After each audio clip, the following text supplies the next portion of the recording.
This week on Back of the Grid, the 2023 season is finally over, which can only mean it's time to do a tier list. Let's go.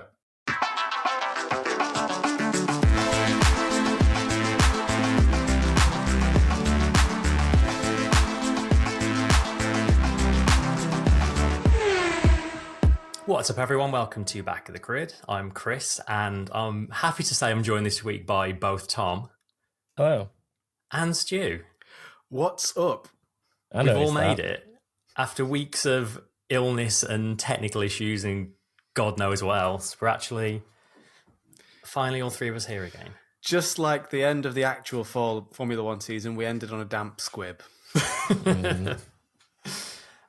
Yes, it is that time of the year when we dust off the tier list and give our ratings for all the teams and drivers. You know the score. We'll do S, A, B, C, D. You can already see it if you're on the YouTube version.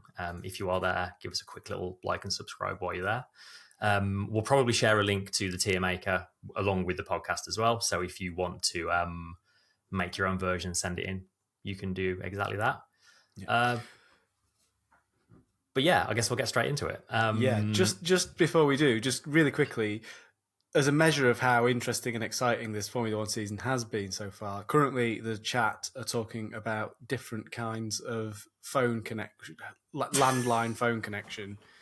So now we've really got their attention, you know? Yeah, either we're rubbish podcasters. Well, we know we're rubbish podcasters already. We have been for the last however many years we've been doing this. Or it was a rubbish season, or a combination of the two. I think probably a little from column A and a little from column B. All of the above. Yeah. Okay, yeah. So I've gathered various stats. I won't bore you by going through all of them, but they're kind of there for us to dip into as we make our decisions. I've got things like teammate versus teammate, qualifying scores, race scores. I've stolen the average qualifying gaps from Karun Chandok's very good analysis that he did on Twitter. If you feel like some of the numbers don't add up to the 23 races we had, it's because he included the sprint shootouts and all that stuff as well. I thought you were just going to say go after Karun. Yeah, I thought that was what I was going to say. Basically. Don't like it, blame him. I think we'll do championship order then, which means we'll start with Red Bull. I guess we'll start with Verstappen. We've spent the entire boring year stuff out of the way first. Let's not labour this. We've spent the entire year talking about how unbelievably good he's been and all the many records he's broken. It's been ludicrous. He's only going in one place. Obviously, he's going to be S tier driver. There's nowhere else you can put him, is there? Really? No, it's been one of the all-time great season-long performances from a driver. Yeah, I think even if you take away the performance of the car, it'd still be up. Like, as in, if the car wasn't as good as it is, the performance he's got out of it would still be up there, wouldn't it? Like, didn't have to win the championship to get an S tier performance out of him, if that makes sense. Totally. Yes, but also when a car is designed specifically for you, then it's always going to be easier to look a lot better than your teammate, isn't it? True. But the same was true, you know, I say that the same was true during the Hamilton-Bottas era. You know, Hamilton often got Vettel, a car that Schumacher, Vettel, the list goes on. Yeah. All, you know, it happens to all the... And they get the best car because they're the best, really. Exactly. So, and he was the best, categorically the best this season. So, let's move on. Shall we also just get out of the way putting Red Bull in S tier as well? Because I think so. They've just been flawless in every department. They have been, if not the best, right up there with the best. Yeah, with my half a logo that we've got in tier maker, because what I uploaded wasn't square enough, but by the by. Which brings us on to the first sort of interesting one to discuss, and that's Sergio Perez. Outqualified 26-1 by Verstappen, outraced 20-2. Only 9 podiums in the best car on the grid to Verstappen's 21. Yes, he did finish second in the championship, but then at times it looked like he might not, I think, and that's I think key here. Is he tier S? Absolutely not. I think that's a given. What's the lowest? So we've got 5 tiers here from S to A to B to C to D. Yeah. It ain't A. Do you want a recap of where he was at halfway? Yeah. I've got all that. So yeah, at the halfway point... Oh, go on, sorry, Chris. His 2 wins were early on, weren't they? So I'm interested to see just how much that made a difference. At halfway, I can't remember exactly what we called halfway and did it. Maybe it was the mid-season break, the summer break. Yeah, the summer break. We had him at C because we were like, basically, he's not getting enough out of this and he needs to be doing better. I think he's still there for me. I don't think he's D tier bad, but he's made too many mistakes. He's not been quick enough. I mean, on average, he was 0.3 off Verstappen in qualifying, which doesn't sound a lot, but it is in this grid, though, isn't it? When the top 10 are separated by like a 10th or 2 in Q1, that's basically not getting into in Q3. Sorry, that is literally what was happening to him, not getting into Q3 because he was 0.3 down the road instead of 0.2 down the road like everybody else. Too slow. So yeah, and I mean, he recovered it a little bit towards the end of the season with a few sort of decent qualifying performances, and then being able to show he could obviously race with those that were up there. But I still don't think he was finishing where he ought to have been. So I am hesitant to move him higher than C, unfortunately, unless you chose a very good argument. But I agree, and I think like some of the battles that we saw him in, in that car, should he really be battling? Yeah, the likes of Hamilton in Belgium. He should have been way, way further up the field in Belgium. I know, like that we probably covered this in the mid-season review, I guess, but like, not good enough. And when you compare him to his teammate across an entire season, Verstappen has absolutely wiped the floor with him. Probably because the car was designed for Verstappen and not for Perez, but still, like, and it was a competition for 4 races, and then it was all over, wasn't it? Basically, yeah. The thing is, I don't have a problem with saying it because it is just how Formula One goes. Like when you've got a lead driver, you develop for the lead driver, and it's as simple as that. Anyone who says otherwise is either a fool or they don't know Formula One. The weirdest bit of this is that a driver that only has 2 race wins and was underperforming as much as he did, still managed to finish second in the championship. That just goes to show how far ahead the Red Bull actually was and why it's like up there in S tier. The fact that he's underperformed so severely and has still finished second in the title. Yeah. Tells you everything you need to know about Red Bull car, doesn't it? Yeah. Just as a point of interest, because I saw Discord were asking, the only time Perez out-qualified Verstappen all season was the Baku sprint race. That's the only one he's got in any qualifying session. So it's not... He's probably best at. I was going to ask that because I was thinking, I don't remember him having a better qualifying position for a GP, but that's why I don't remember, because it was a sprint quality session. And everyone forgets the sprints the moment they're over. Yeah, thanks for throwing that curveball there, Karun. All right, let's move swiftly on to Mercedes, who, despite everything, managed to finish second in the championship, 1 position higher than they did last season. Do you want to do teams or drivers first? Because I have a lot of thoughts on Mercedes. Yeah, as a team, you mean in general? But all round, actually, all of it. Okay, let's start. I'm interested. Let's start with the team on this one. I feel like they finished second despite themselves. Like, Ferrari absolutely should have beaten them, hands down. Aston Martin were miles ahead until they just fell off a cliff. Like, yes, Mercedes have definitely improved things as the season's gone on, and that's the direction you want it to go in. You'd rather have a Mercedes or a McLaren kind of season than an Aston Martin kind of season. But, I don't know. They're a difficult one. Where are you guys on them?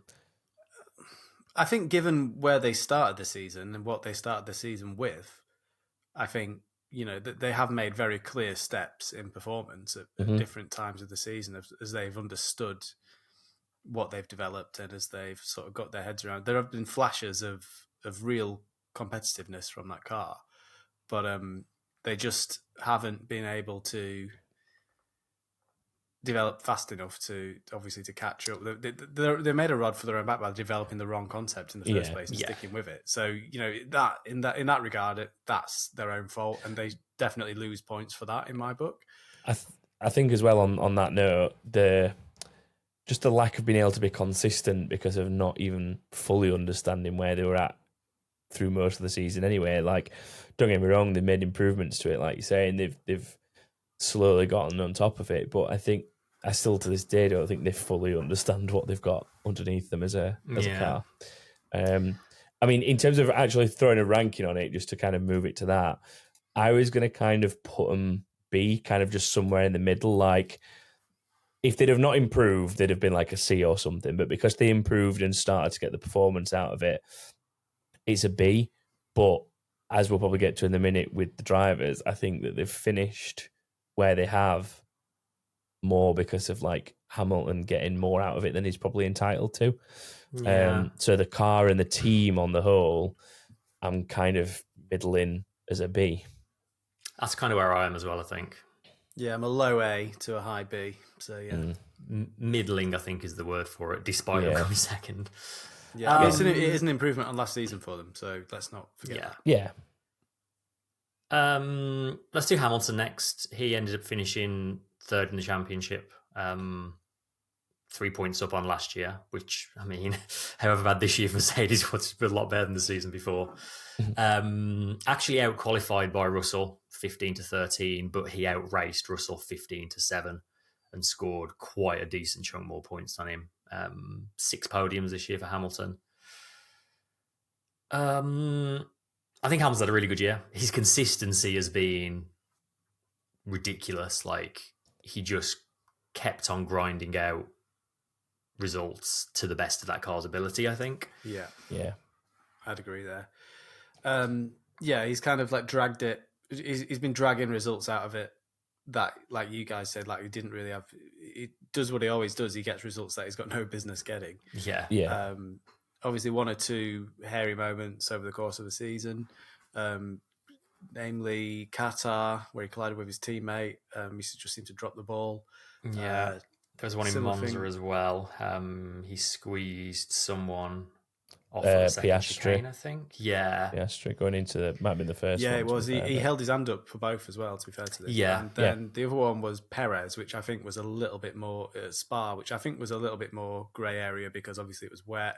Perez was in a weird position on track and had bad tyres and was just fighting for dear life to keep all the positions. I think the other two were more driver error than what that one was. Yeah. I mean, I think he's had a very good season, and I think he's definitely got more out of the car than it probably warranted. And I think the good stat that probably highlights that is when you do a quali comparison between Hamilton and Russell, but then you do a race comparison between Hamilton and Russell. So generally speaking, qualifying's quite close between them, like 1 lap pace-wise. You've got 13 to 15. It's actually Russell, the closest gap on the whole grid between the two teammates. It was less, 200ths was the average gap between them all season. So you've got 200ths of a gap between them on average in quali, and then Russell just about sneaking the actual head-to-head. But then when it comes to races, you've got like twice as many better finishes for Hamilton at 15-7, and then you've got like almost double the point scored as well at 234 to 175. And I think that is the bit that it highlights is even though he's had these dodgy moments that aren't quite Hamilton-like in these incidents and stuff like that, he's still got those results despite having a couple of races through the season that's been like that. So I can't quite go like full S tier like I can with Verstappen just because of some of those silly mistakes. But I think in terms of like when you look at the race finishes and head-to-head and stuff, I think I've got to at least put him in the A for that. Personally. Yeah, that's kind of where I was thinking as well. I think just to be wary though, is there anyone you think's had a better season than Hamilton? Yes. Yeah. Well, I don't know about better, but there's other people I would at least put in A. I don't know if there's anyone else I'd put in S, but there's definitely other people I'd put in A with him. But I'm sure we'll get to those. There you go. Chris has got a candidate for S. Yeah. I think I might have one other S, but we'll get to those, I suppose. I agree. Probably a high A for Hamilton. Yeah. We're gonna have to do what we did at mid-season, where I put them in the category in order. Yeah, we'll get into that granularity. All right, George Russell. This might be first contentious one of the day. I think Russell's had a pretty poor season, all things considered. I think, like we just talked about, quali-wise, like one lap pace, he's actually been decent. Like, no problem there. But yeah, race pace-wise, I feel like he's been off the boil. So as much as Hamilton's been getting more out of it than he possibly should be, I don't think Russell's quite got enough out of it. Too many mistakes. Yeah, mistakes. There was the clash with Verstappen in Vegas was all his fault.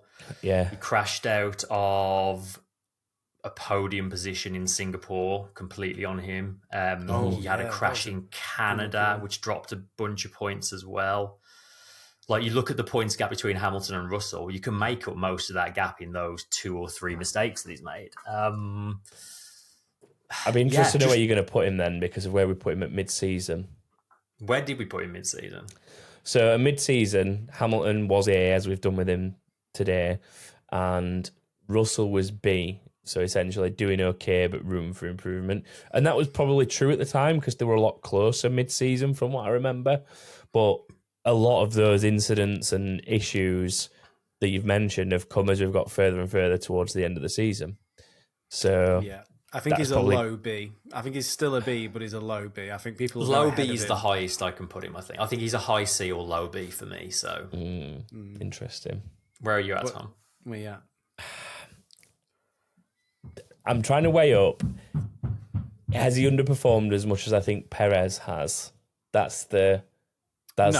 Definitely not. And he's definitely had a better season than Perez. And I think that's the answer for me as well, which would mean that I'd put him B for that reason. That's fine. I can go with that. We'll put him a low B. I've got a feeling that might be why he was B at mid-season. I'd have to go back and check. But yeah. All right, I'm going to keep us moving. Yeah. Ferrari next, finished third in the end, 1 place down on last year. I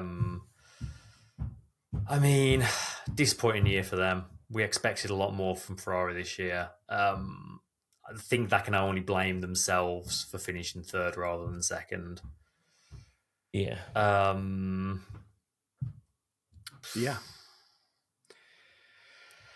Weird one. They've been kind of nothing like as prominent this season as they were last season. Like early last season, they were obviously the lead protagonists in the battle against Red Bull. This year, they never really looked to have shown up to me. Like they were a bit of a slow burn throughout the whole season. It was only kind of towards the end of the season when they started to look interesting, and that was really their battle with Mercedes more than anything else. Yes, Leclerc had an amazing race in Las Vegas, but just again, it's a consistency thing again, isn't it? Like there just wasn't the consistency there from either Mercedes or Ferrari to really keep that challenge up against the all-conquering Red Bull. Mm-hmm. So the question really is, did they do? I mean, the points speak for themselves. Obviously, on paper, Mercedes did do better than Ferrari because they finished higher in the championship. Emotionally, do I feel like Ferrari were the better team across the season? Did they impress me more across the season? I don't know. I think they're about the same, to be honest. I don't think I can put Ferrari or Mercedes ahead of either of each other. I think I have to put Ferrari right next to Mercedes in the B column. I'd kind of be inclined to say the same. They are the only team other than Red Bull that won a race all year. That's got to count for something. Yeah, so that would put them slightly ahead of Mercedes. I'm happy for them to be basically in the same place as Mercedes, though. I think they're all around about that area. Yeah. One of the Let's few just try and keep logos teams and drivers separate for this as well. Yeah. So we'll have teams at the front of the order and then drivers at the second. And I'll put Ferrari slightly ahead of Mercedes. I think that's fair. Yeah. All right, Stu's favourite driver, Charles Leclerc, who I think has had pretty great season. Convince me. He only finished 5th in the end. He was 3 places down on last year. He's had rotten luck he had 3 retirements, which off the top of my head, I don't think were his fault. I think they were predominantly car issues. Well, one disqualification and one did not start with a technical issue. So that's 5 races you wipe him out of. Can we just move Ferrari behind Mercedes, please? Based on that. I mean, the qualifying gap between Leclerc and Sainz is close. It's a 10.5, but ultimately Leclerc was ahead both in quali and races. Only just beat him on points. But I still think Leclerc's had a good season. In fact, I think they both have. I think Sainz has had a good season as well. I mean, as the points probably suggest as well, in it being 206 points for Leclerc and 200 on the button for Sainz, I find it quite hard to separate them. I think very closely matched. Sainz has probably been a bit more consistent overall, because he's had less in the way of retirements and issues in that regard.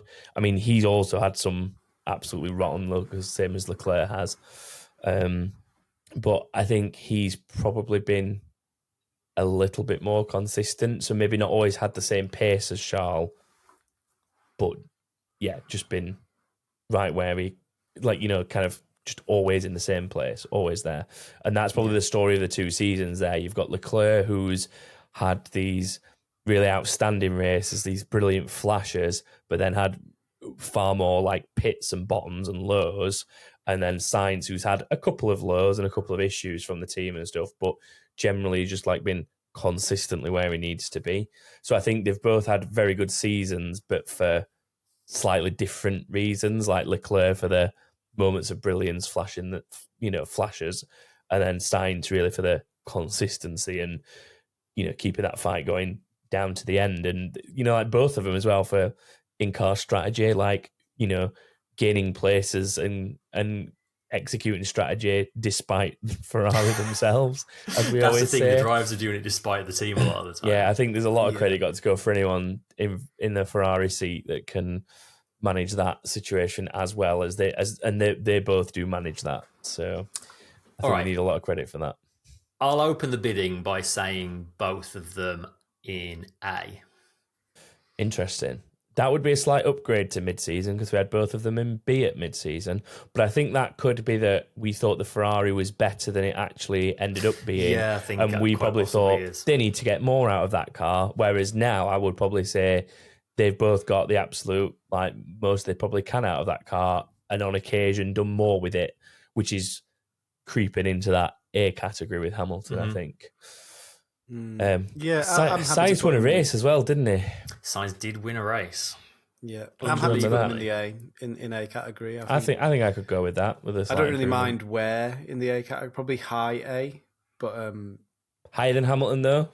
I'd say no. I mean, he beat both of them, so probably not. Yeah. And in theory, they had a better car. Yeah, in theory, they had a better car. No, that feels right. So. All right, next up on the list, McLaren. I mean, one of the all-time great turnarounds from where they began the season compared to where they finished it. Still mental. Yeah. Nigh unbelievable. Finished 4th in the end, a place higher than they did last season. I'm guessing we ranked them really badly at mid-season. I remember saying I was concerned about them. We didn't do the teams. We didn't do the teams. So I've only got previous standings for drivers. I can tell you where the drivers were if you want to look at that, but that might also affect where we put them now. I don't know. Okay, tell us after. Yeah, I think we do the rankings first and then we'll compare for these two. I think McLaren as a team have to be in A category. I think they turned it around. I think they started. I think I can agree with very you. concerningly, and for them to, at times be the main rival to the fastest car in the history of the sport, is from where they started the season to where they ended up at the end of the season. I think is absolutely amazing. The work involved, it's a team that's finally, after all these years, finally starting to bear fruit. I think some of these management changes and personnel changes are starting to, really starting to have an effect on the team and how it's run and the results. So, it's good to see. I hope they continue it into next year.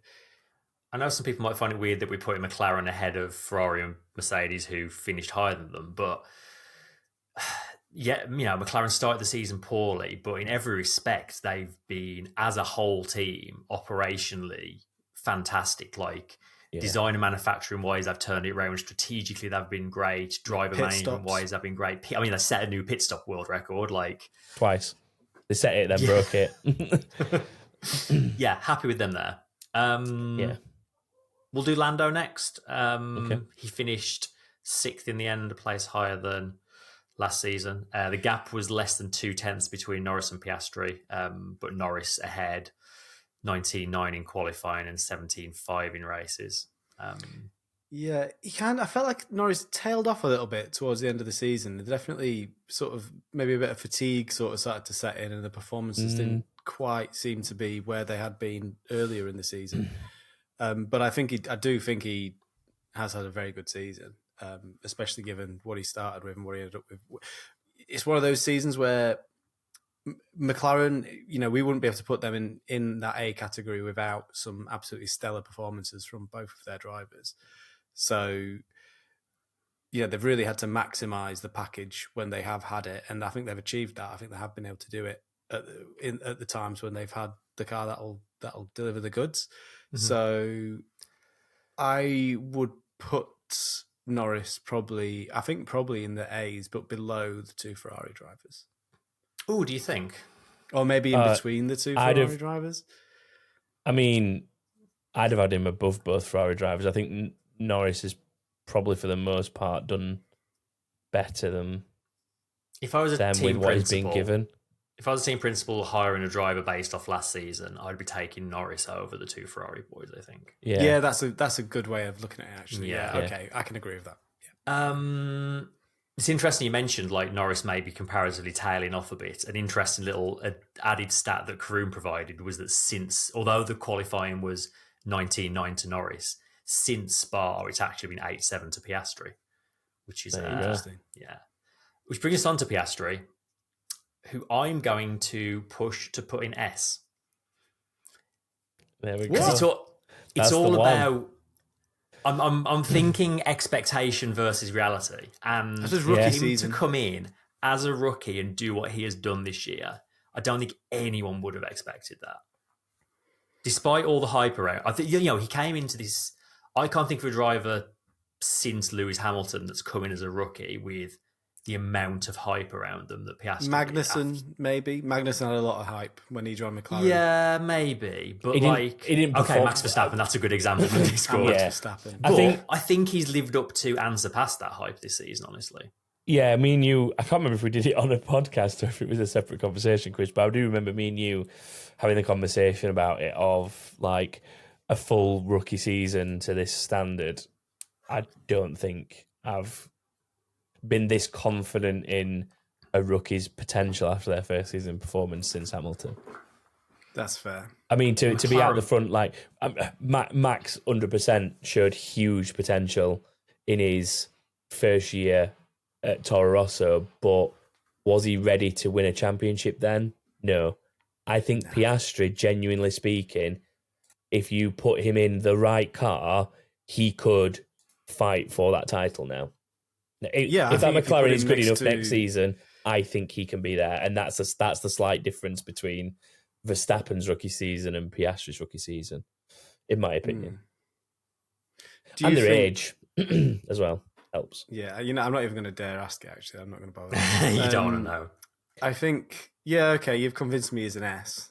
I think, given his first season and the performance he's put in, I think, it's an S level performance for a rookie for sure. So exactly, why and not? Some element of what we're doing is contextual, isn't it? Like, we've got McLaren who finished lower in the standings than Ferrari and Mercedes, above them because of the turnaround from worst to essentially second best. Yeah, and if Piastri had a season as good as this one next year, I don't think that necessarily would be S-worthy. But within the context of him being a freaking rookie, it's ridiculous. That's it. And having to deal with the transition of that car from the awful thing it was to where it is now and stay on pace with it, same as Lando did. I think it shows a lot of a lot of promise from a rookie performance. Out of interest, just going back to mid-season when we did it, we had them both in A tier. So Piastri's back end of the season performances have probably quite rightly earned him a little bit of an improvement there. And right. Norris staying about the same. Nice. First interesting result of the episode, everyone. All right. Aston Martin, who started the season unbelievably well and then tailed off ridiculously. Did pick it up back a little bit towards the end. They finished 5th in the end, which you've got to say is, all things considered, a disappointing finishing position for Aston Martin, albeit Massive. 2 places higher than last year. Tremendously disappointing, I think. Given where they started the season, they look like a real rival for Red Bull at times. Yeah. Should have won a race, honestly, in that first period. I would have been amazed if they hadn't won a race, which they haven't. So I am amazed. The second half of the season has just been absolute pants for them. Like they've not been able to get the performance out of the car. The updates that they've brought to the car have made the car slower. They say that it's because they've been doing a lot of public testing for next year, but not very successful testing if it's for next year, is it? If it's not making the car faster, then that's probably not good. So yeah, I mean, Wes has kind of said the right thing in chat for me, which is Aston Martin is the yin to McLaren's yang, bringing balance to the universe. And it is. I think, out of interest, right, when McLaren started the season, where would you have had them? If we'd done teams mid-season, where would you have had them? Because I'd have probably had them D, maybe a borderline C, because they'd started to work on things at that point. Because we'd had the first set of upgrades and it was starting to look promising. And I think Aston Martin would have probably been an S, maybe an A, drop into an A because they started to tail off a little bit. So in that true flip, I think that as a team, I don't think I could put Aston Martin higher than a C, despite how good the start was. It just tailed off so poorly, and so everything quickly. They did seem to just make it worse. Yeah, they were slow and bad for more of the season than they were good. Yeah. As amazing as that opening stint was, on balance, I don't know. Yeah, I don't think I can put them above Ferrari and Mercedes, to be honest. Over a season, they've not done as good a job. I think it had, unbelievably, for the season they had at the start. I think, it has to be a C. Let's do Alonso next. We'll talk about the head-to-head stats when we get onto Stroll. I think Alonso has been fantastic this year, though. The second it's I've got a good car here, I'm going to go and be unbelievably good. 8 podiums in the opening 9 rounds, I think it was in the end. Could and probably should have won in Monaco had the team not botched the pit timing a little bit. He's been great. How great? Smashed his teammate, but his teammate was Lance Stroll, so he was always going to smash him. Yeah. But he also smashed most of the drivers on the grid when he had a car that could perform. It's true. Some of the battles that we saw him have as well, throughout the beginning of the season, again, really, really exciting. Made the start of the season interesting, didn't he? 100%. Yeah, massively. Has he been S tier good this season, I guess is the question? I don't think I can get him that high because he'd have won a race if it was going to be that high for me. Yeah, I think if he'd won a race, I would have been happy to give him an S. But the fact that he hasn't, and the fact that I can't put him ahead of Piastri based on everything we've just said about Piastri. So again, I do think Alonso has. I think for me, Alonso has been the second best driver this season. But again, it's expectation versus reality. And I think Piastri's done a better job on that balance than Alonso has. Yeah. I think we have to put him top of A. Yeah, top A. Probably. Yeah. He's definitely been better than Has he been better than Hamilton? Yeah. We're going to say better than Hamilton. He's been more entertaining than Hamilton. So you guaranteed that with Alonso. Mm-hmm. Yeah. All right. Lance Stroll. Lost 26-2 in qualifying. Average gap of 3/10, which actually, interestingly, a very similar qualifying gap as the Verstappen Perez gap. 74 points to Alonso's 206, 0 podiums to Alonso's 8. outdone 18-4 in races. And I feel like some of that 4 was when Alonso was like, tell Lance I'm not going to overtake him. Yeah. Yeah. Bad. It's been a bad year for him. He's been shown up a bit, really, hasn't he? Like, yeah. Well, halfway through the season, we were saying what is it going to take for them to get rid of this guy, because he's just not delivering when they've clearly got a car that they need to be performing well in. Like that, this was their year. This was the year they were supposed to, finish higher up in the championship and have a better season.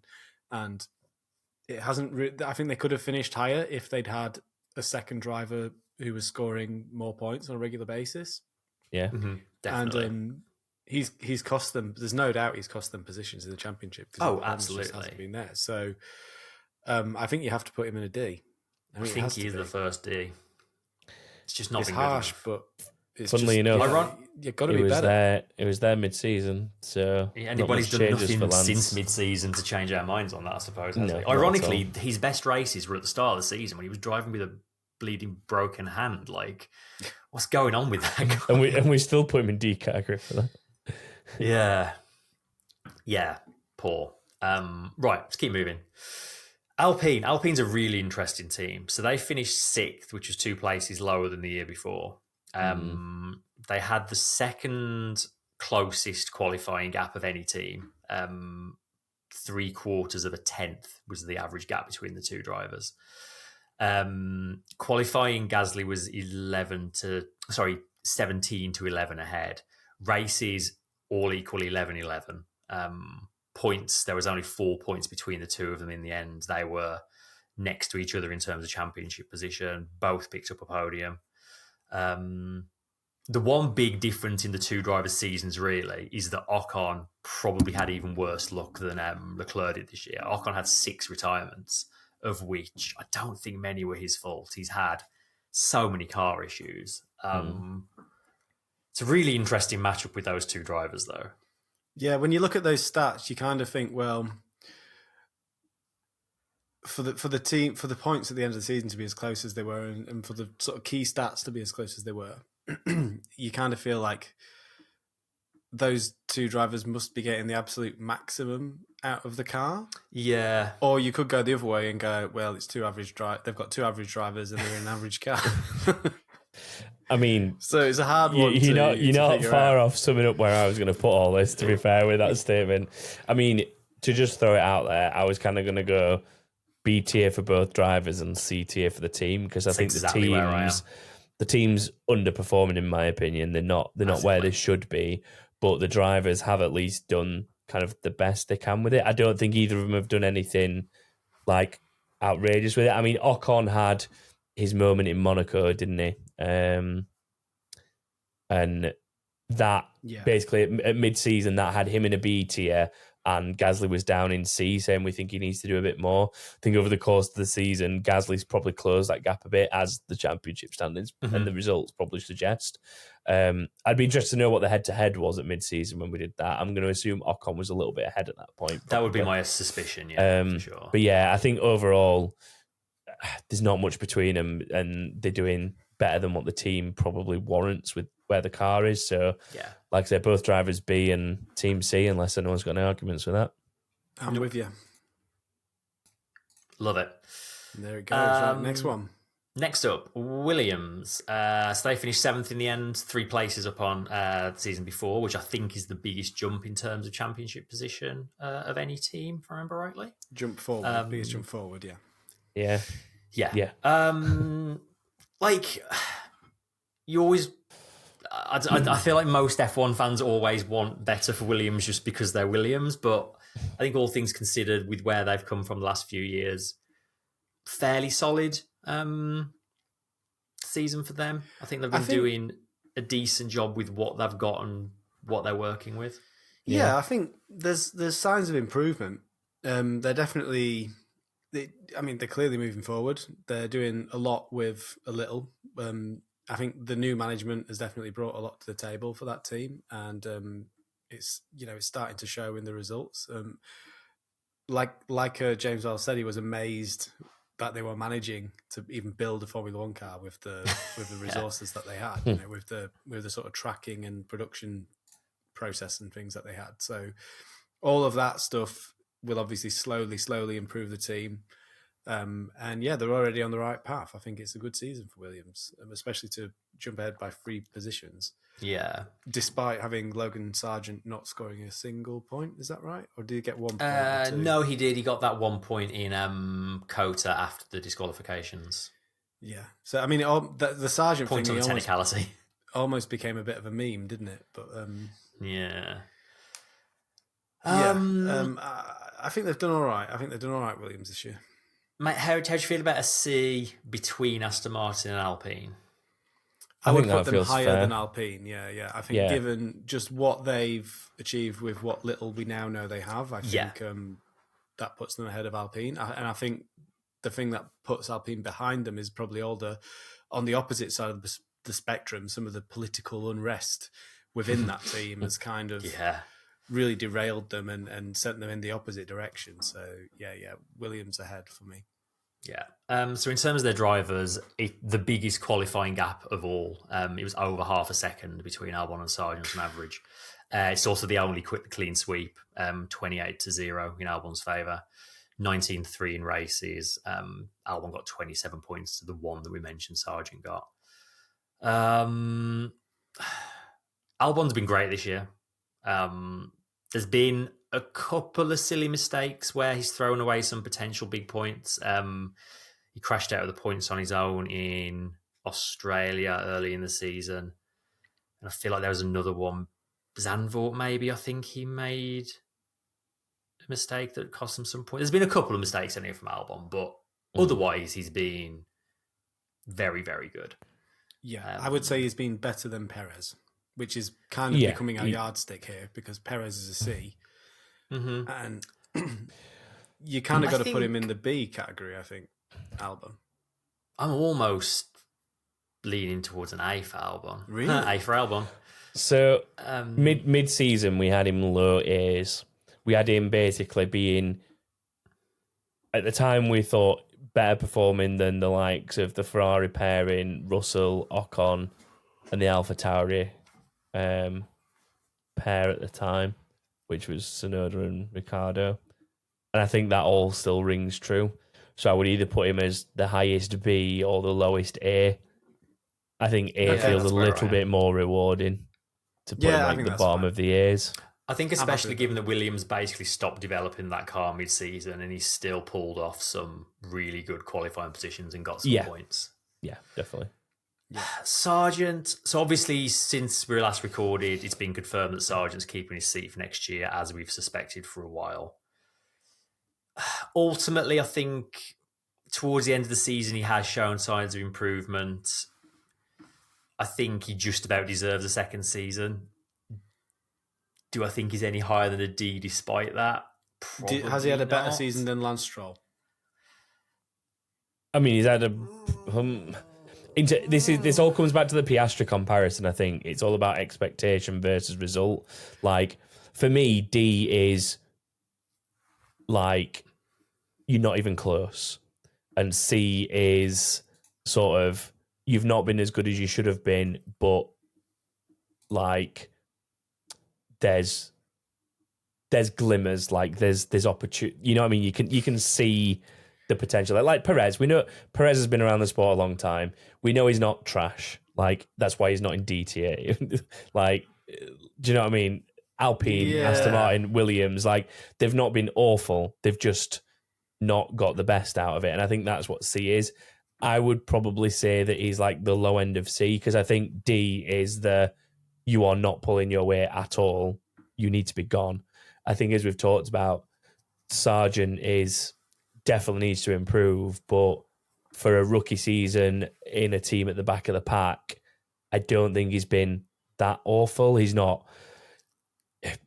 like cost race results by crashing out. He's kind of always been finishing, although he's not finishing in the points because he's not got to grips with the car or the car's not been good enough. He's been close enough that things like the DQs ahead of him have pulled him into the points on that occasion. So I think but I think you're going to struggle to convince me.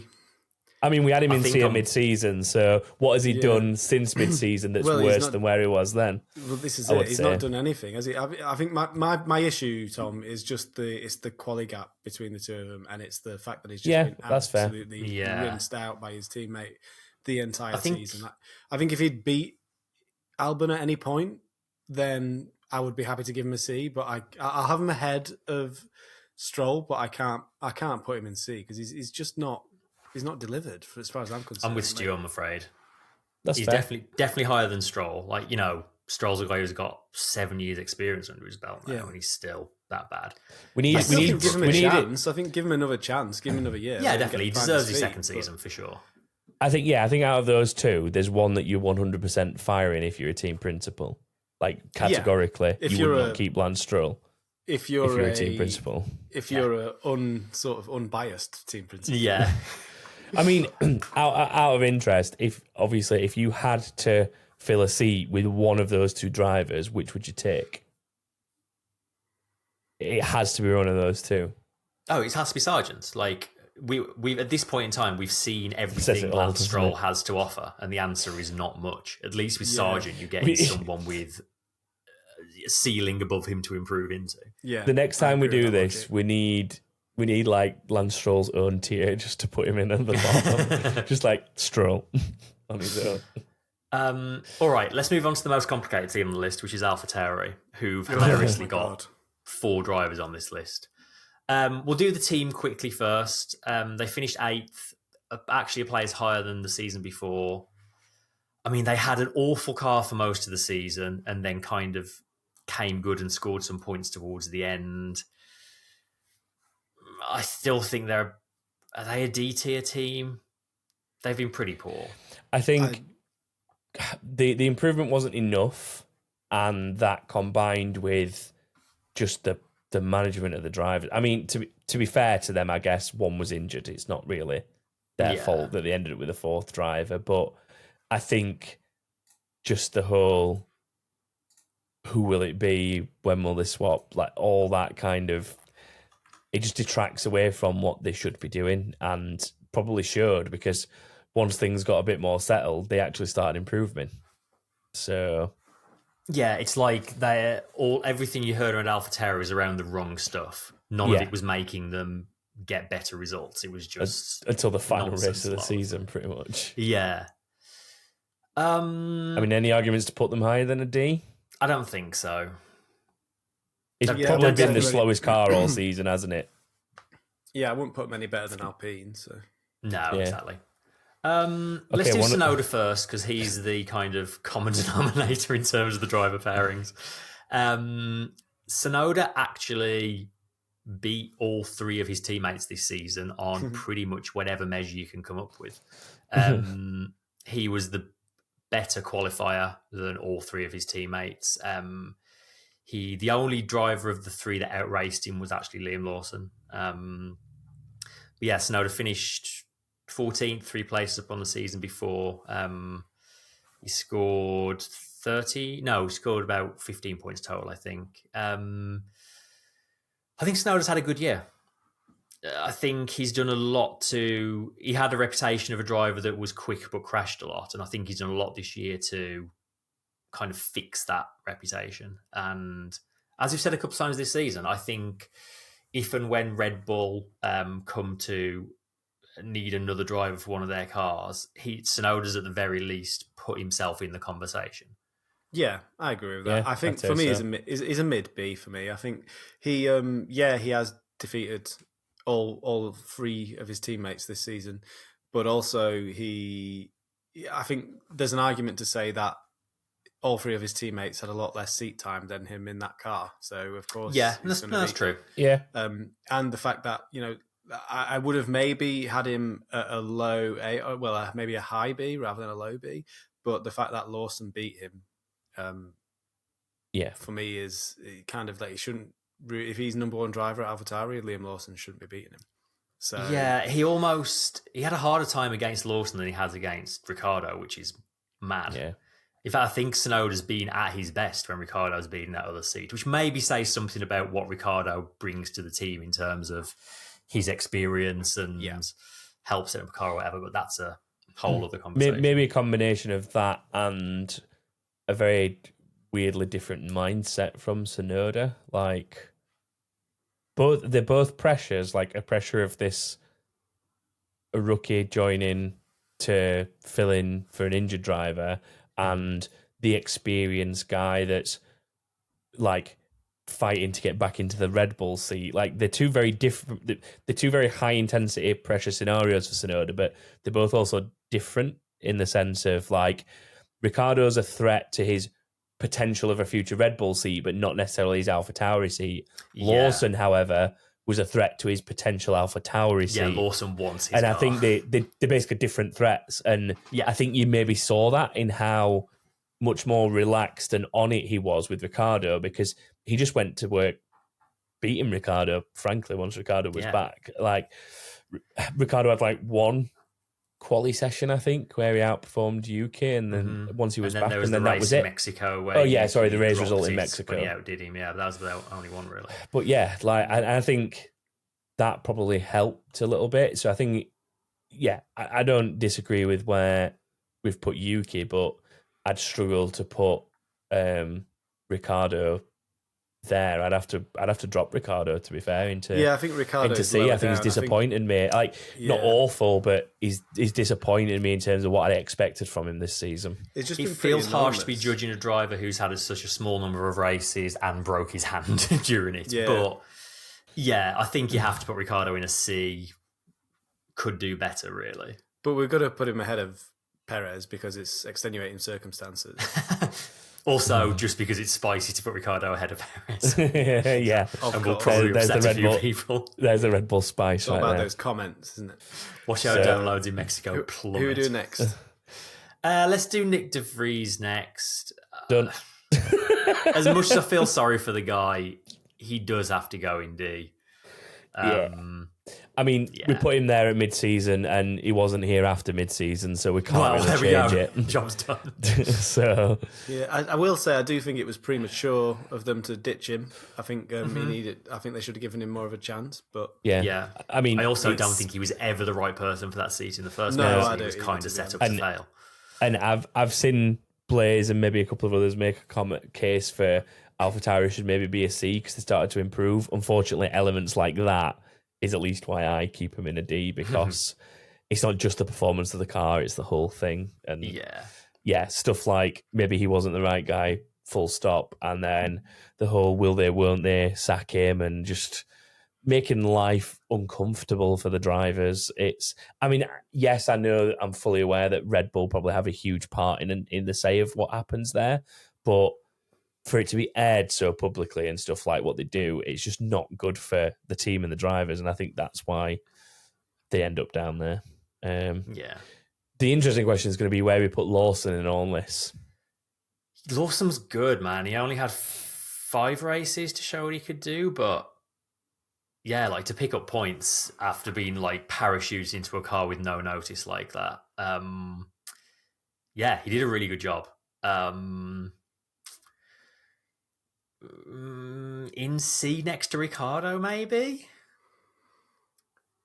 If anything, I'd say Lawson did a better job in the races. I'd say, with the opportunity, with again this whole expectation versus result situation, I think he probably outperformed where anyone expected him to be, being just airdropped into that car at such short notice, and then not knowing race to race if he was actually going to be in it the next race. I think overall he did quite well, and I don't know, when it comes to expectation versus result, I'd quite happily have him essentially between Yuki and Danny Rick, and probably on Yuki's level of a. I think, he's kind of. He couldn't have done he couldn't have done any better as a airdropped in for a few races driver, in my opinion. Well, think of Zandvoort. Like, he had an hour in the car before the race, before qualifying, for one of the hardest races to ever drive. Was just horrendous, and the race weather was just horrendous as well. So he'd never driven an F1 car on wet tires before, and then he was just in that race. Then he was in a race. After less than 2 hours of running, because he would have had his hour of practice. Did he get an hour of practice? He did, didn't he? He just did FP3, I think. Yeah, he just got the one. And then, 10 minutes in quali? Because he would have been out in Q1, I'm sure. Yeah. So an hour and 10 minutes of running in a Formula 1 car before you're racing it. It is crazy. I mean, for me, I'd put him ahead of Yuki for that, just for that one race alone. But if you guys want him behind on a no, B, do you know what? I'm happy with a B. I think the fact that he's beaten Yuki, though, like... Did he actually beat Yuki overall? I might have missed that bit when we were discussing it. Yes, he did. In the time they were teammates, Lawson scored 2 points and Yuki didn't get any. It was 4-1 in races to Lawson. Well, there you go. I mean, he's got to go ahead of him. The time they were against each other, he beat him. So put him ahead. Blaze saying Lawson deserves an S if Piastri got one.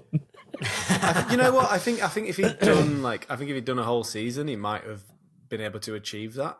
And I want to see him get a full season as well. Like. Yeah, I think it'd be harsh to throw him up on an S based on 4 races, but I think the B is about the best you can do, because let's not forget, like his results did sort of tail off. I think, was it Singapore? He didn't. Fair enough. Singapore was a very difficult race as well. Yeah. He did sort of. I think as he settled in, he kind of. The team as a whole kind of seemed to slow down anyway. But I think we've got him in. For me, I think we've got him in the right place. Yeah, that's about right. All right, last couple of teams. Alfa Romeo finished 9th, 3 places lower than they did the season before. They were just rubbish, weren't they? Yeah. Alfa Romeo as a brand leaving the sport with a whimper, all in all. So next year they're just going to be Sauber F1 team again. Yeah. I'm excited for that. I wonder what they'll do with the livery.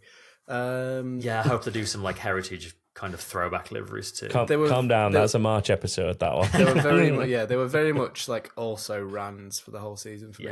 They didn't really set the world on fire.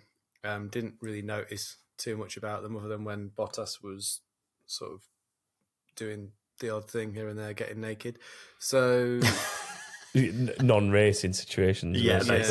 Literally, I paid more attention to Bottas like off track than I did on track this season. Yeah, I didn't even pay that much. And this is literally like scrolling down on Twitter and noticing it.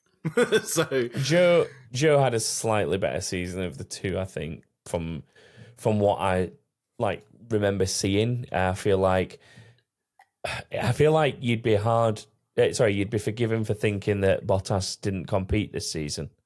And that he was just off saunering in his nudity. Like, whereas Joe's had his moments like with some good racecraft and some decent overtakes and stuff like that. And we've like had him in contention for like moves of the day. And we've chatted about Joe, and despite the car being garbage, he's remained relevant.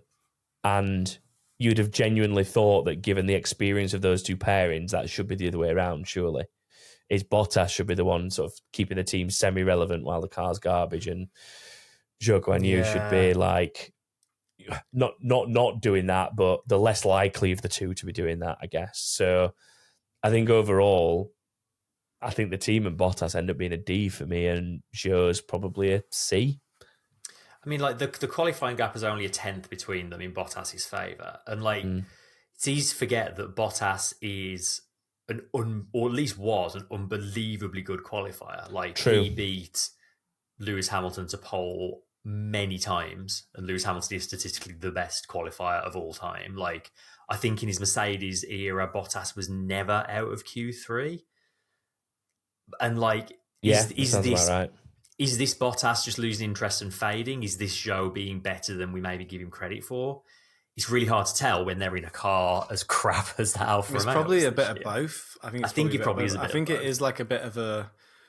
feels like a bit of a sort of sunset season for Bottas, but I think it's a sunset season for that team because they're becoming not next year, year after, they're going to become Audi. So there's a bit of kind of treading water, I think, going on at that team across the board. I think Alfa Romeo go D below Alpha Tauri. Yeah, for me, I agree with that. Drivers,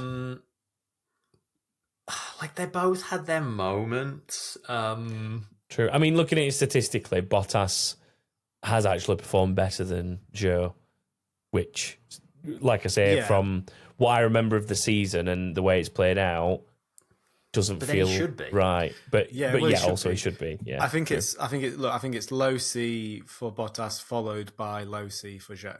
I think that's exactly what I think as well. And are we saying behind Perez?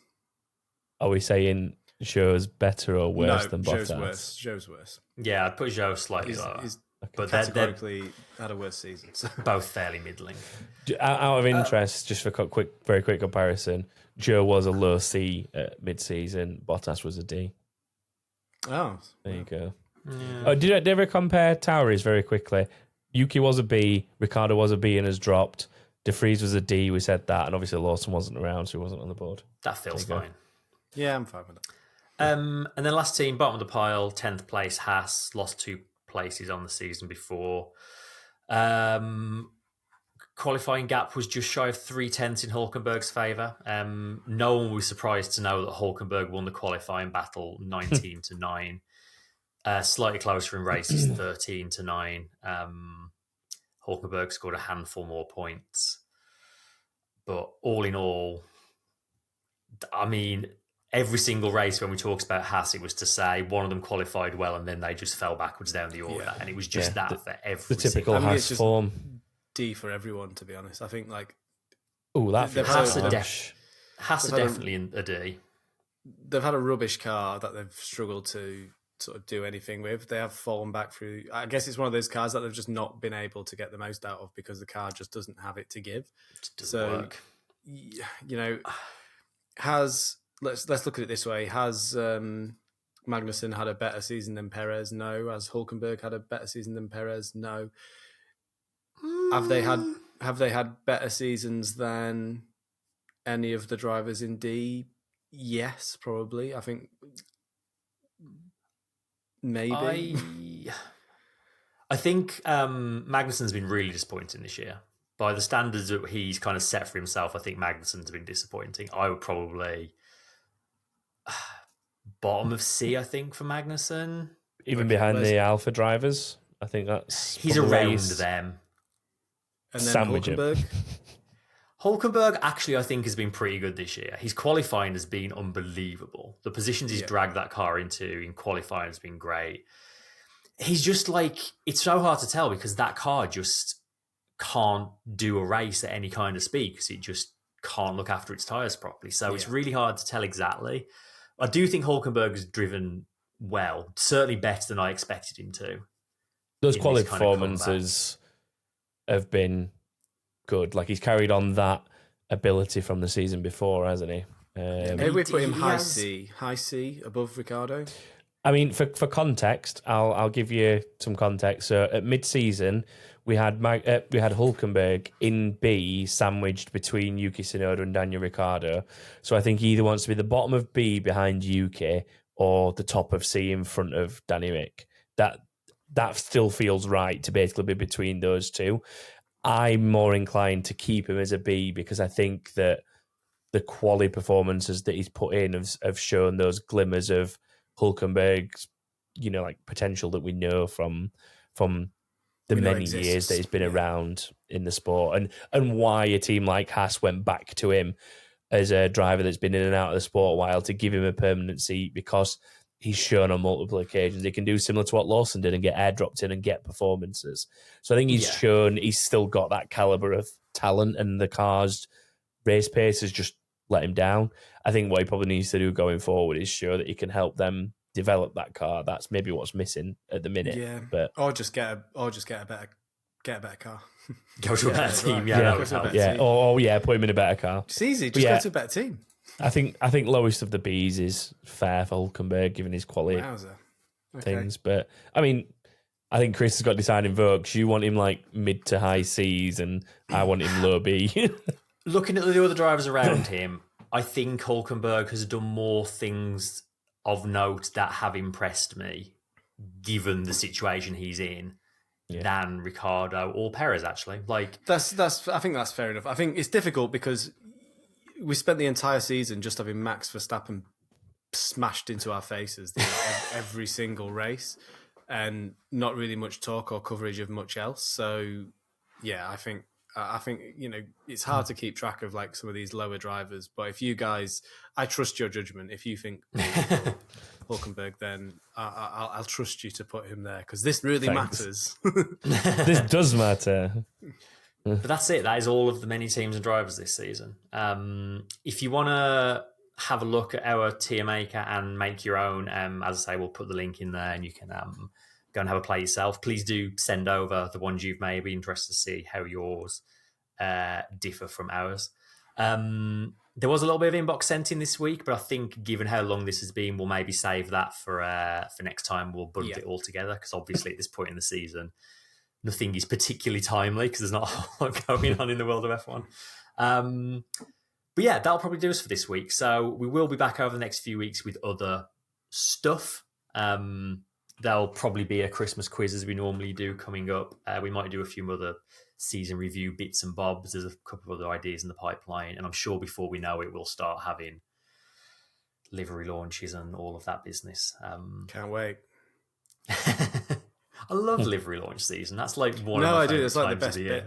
year. I mean, that was the best bit of last season, so it's not the best bit of this season. Right, as ever, if you want to get in touch with us, you can find us on Facebook, Instagram, Twitter, whatever that's called, all of those things. You can also go to backthegrid.com where there's a contact form and you can check on your finishing position in the fantasy leagues and all that stuff if you haven't done that already. If you want to find out how to join the Discord and talk about plug sockets and maybe Formula One, you can go to patreon.com/backthegrid to find out all about that. But I think that is about it for this week. So as ever, thank you very much for joining us and we'll see you soon. Bye, everyone. Bye. Bye.